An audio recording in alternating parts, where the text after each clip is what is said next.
Hello, good morning my lovely viewers and welcome back to my channel Mithubala Biswas vlogs. তারপর বলো কেমন আছো তোমরা? নিশ্চয়ই খুব খুব ভালো আছো আর ভালো থাকবে, সঙ্গে আমিও ভালো আছি। চা দিয়ে শুরু করলাম আজকের ব্লগটি, আশা করি তোমাদের ভালো লাগবে। আর যদি একটু ভালো লেগে থাকে তাহলে প্লিজ লাইক, শেয়ার, কমেন্টস এবং সাবস্ক্রাইব করে আমার পাশে থেকো। যে বন্ধুরা আমাকে সাবস্ক্রাইব করেছো, আমার পাশে রয়েছে, সমস্ত বন্ধুদেরকে আমার তরফ থেকে অনেক অনেক ধন্যবাদ। যে বন্ধুরা এখনও পর্যন্ত আমাকে সাবস্ক্রাইব করোনি, প্লিজ সাবস্ক্রাইব করে আমার পাশে থেকো, আমাকে সাপোর্ট করো।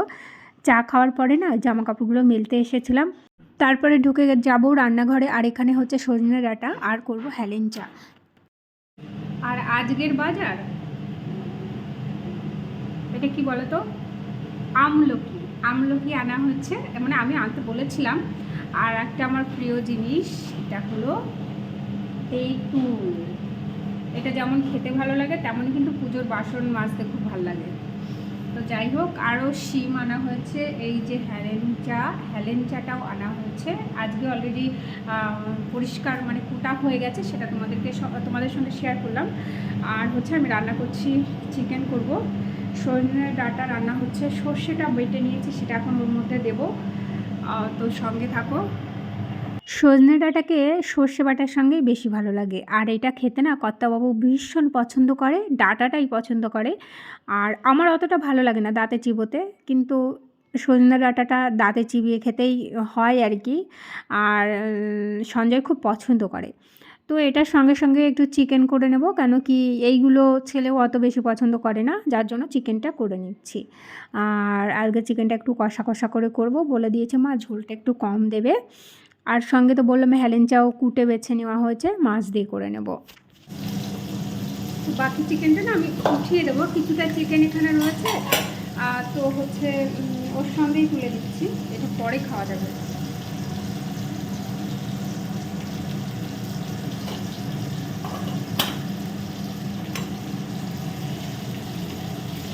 আগের একটু ছিল, আগের চিকেন ছিল, এই যে তুলে দিলাম এর ভিতরে, এখন ফ্রিজে দিয়ে দেবো। এতটা খাবো না, অ্যাকচুয়ালি এটা হচ্ছে দেশি মুরগি ছিল। এদিকে স্যালাড বানানো হচ্ছে, দারুণ সুন্দর করে স্যালাড বানিয়ে দিচ্ছে। স্যালাডের ডিপার্টমেন্ট এই যে মশাই, কিরকম বানাও বলো? সবাই বলে ভালো, আমার নিজেরও ভালো লাগে। তবে আজকে একটা জিনিস একটু কম হয়ে গেল না, ধনিয়া পাতাটা আজকে কম হয়ে গেল। ফ্রিজে কোথাও না কোথাও আছে, এখন আমি খুঁজবো না। ওই গন্ধরাজ লেবুর গন্ধটাই দারুণ বেরোচ্ছে, ওটাতেই হয়ে যাবে। আর এই মুহূর্তে এই যে থালাগুলো আমি ধুয়ে রেখেছি, ভাতটা এখন বেড়ে দেবো। খিদে পেয়ে গেছে অলরেডি ওদের। এ মা, ঠাকুরের মালসা ভোগ এরকম বলে না, আমি কিন্তু খাচ্ছি। তুই কি খাবি? খাবি না তো? অবশ্য অনেকটা দিয়েছে, এতটা খাওয়া সম্ভব নয়, একটুখানি পুজোর প্রসাদ খাই।